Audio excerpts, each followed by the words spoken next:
Silap pula aku dah poin 2 tadi. Tidur boleh kok sipang kok se ke aku.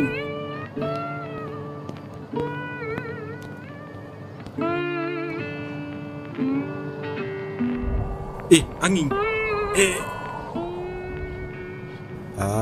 Parok.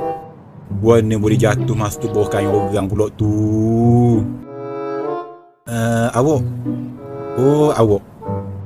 Ha? Dia panggil aku lah. Yes. Ya. Awak panggil saya ke? Ya. Nak minta tolong sikit. Boleh tak akak kain awak? Saya nak ambil gambar tu kejap. Ha?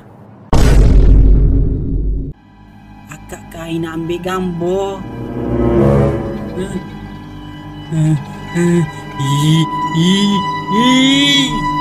Laki galak.